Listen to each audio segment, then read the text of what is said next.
তুমি যদি কোরআন দিয়ে ফয়সালা না করো, কোরআন দিয়ে বিচার না করো, তোমরা হলো জালিম। তোমরা কি মুসলমান বাপদানেরা? এই জন্য তো পৃথিবীর জমিনের মধ্যে যারা বিচার নামে প্রহসন করে, বিচার নামে যারা অত্যাচার জুলুম করে, কোরআন দিয়ে যদি বিচার হতো তার আলেম ওলামারা কখনো তাদের হাতের মধ্যে হ্যান্ডকাপ পড়তো না। কথা বলেন ঠিক কিনা? কথা বলে মুসলমান ঠিক কিনা? যেই কোরআন দিয়ে কথা বলার কারণে তোমরা আলেম ওলামার হাতের মধ্যে হ্যান্ডকাপ পরাও, তার মানে বুঝতে হবে তোমার বিচারের মধ্যে কোরআন নাই।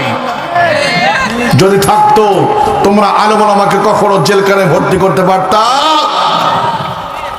আমরা তোমাদের চিনে ফেলে দিয়েছি। তোমরা কি? উলাইকা হুমুল যালিমুন, তারা হলো জালিম।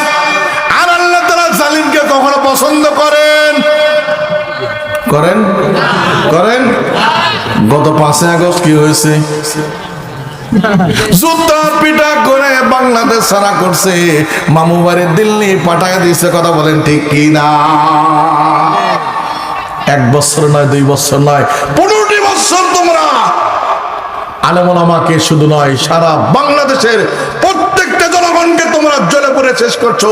কথা বলে মুসলমান ঠিক কিনা?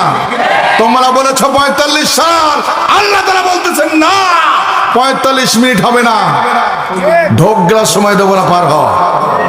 কথা বলে মুসলমান ঠিক কিনা? কোন জালিমের ঠাই বাংলার জমিনে হতে পারে? আলোচনা চলবে না বন্ধ হবে? চলবে না বন্ধ হবে? সম্মানিত হাজরিন, এই জন্য এখান থেকে শিক্ষা নেওয়া দরকার কিছুগুলো, তাই কিনা?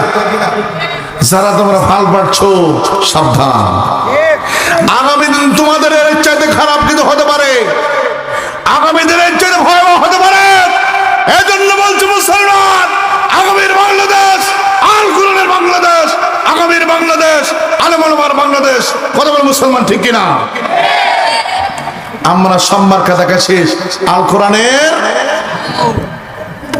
কোরআনের পথে অবিচল থেকে আমার মরণ যেন হয়, ঈমানের পথে অবিচল থেকে আমার মরণ যেন হয়। চাই কি চাই না?